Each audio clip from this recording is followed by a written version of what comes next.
ચાંદખેડામાં ખીરું ખાવાથી બે બાળકીઓના મોતનો મામલો એફએસએલનો રિપોર્ટ આવી ગયો છે। એફએસએલ રિપોર્ટમાં કંઈ પણ શંકાસ્પદ નથી મળી આવ્યું। પોલીસ માટે મોત પાછળનું કારણ જાણવા પડકાર છે। ચાંદખેડામાં ખીરું ખાવાથી બે બાળકીના મોત નીપજ્યા છે। પરિવારનો સતત એવો આક્ષેપ રહ્યો છે કે ખીરું ખાધા બાદ બંને બાળકીના મોત નીપજ્યા છે, પરંતુ એફએસએલ રિપોર્ટમાં કંઈ પણ શંકાસ્પદ હજુ નથી જાણવા મળ્યું। ઓનલાઈન પર સંવાદદાતા ઉદય જોડાઈ ચૂક્યા છે। ઉદય, એફએસએલ રિપોર્ટમાં શું સામે આવ્યું? મિત્તલ, જો વાત કરવામાં આવે તો ચાંદખેડાની અંદર રાહા અને નિષ્ઠીની જે મોત આખી મિસ્ટ્રી બની હતી, તેમાં દિવસે દિવસે કેસ જે છે તો પેચીદો અને અડવતરો બનતો જાય છે। કારણ કે જ્યારે માતા પિતાના બ્લડ રિપોર્ટની અંદર એક પ્રકારની દવા જે છે મળી આવી હતી, ત્યારે શંકા હતી કે બાળકીઓમાં પણ મળી આવશે। જેના એફએસએલ રિપોર્ટ કરવામાં આવેલા હતા, રિપોર્ટ જેને કહેવામાં આવે છે, જેના રિપોર્ટ પ્રાથમિક હજી સુધી આવ્યા છે। સંપૂર્ણ વિગત હજી સુધી પોલીસ સમક્ષ નથી આવ્યા। પ્રાથમિક રિપોર્ટના આધારે સૂત્રો તરફથી જે પ્રમાણે માહિતી મળી છે પ્રમાણે એવી કોઈ શંકાસ્પદ વસ્તુ, એવું કોઈ કન્ટેન્ટ દવાનું નથી મળી આવ્યું કે જેના કારણે બાળકીઓનું મોત થયા હોય એવું નથી કરી શકાય।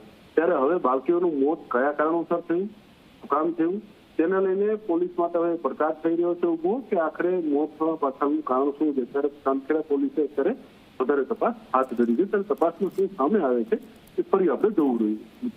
બિલકુલ ઉદય, આભાર માહિતી બદલ। આપ જુઓ, ચાંદખેડામાં જે ખીરું ખાવાથી બે બાળકીના મોત થયા હતા, પરંતુ એફએસએલ રિપોર્ટ હવે તેઓ સામે આવ્યો છે, પરંતુ એફએસએલ રિપોર્ટમાં કંઈ હજી સુધી સામે નથી આવ્યું, શંકાસ્પદ નથી જણાયું। ત્યારે આપણે જણાવીએ રહસ્યમય મોતનો ઘટનાક્રમ।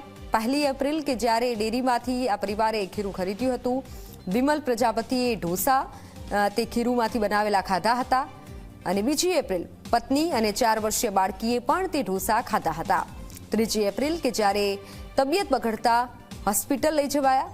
4 એપ્રિલ 2.5 વર્ષની દીકરી રાહાનું મૃત્યુ નીપજ્યું। માત્ર 2.5 વર્ષની દીકરી રાહાનું મૃત્યુ 4 એપ્રિલે નીપજ્યું।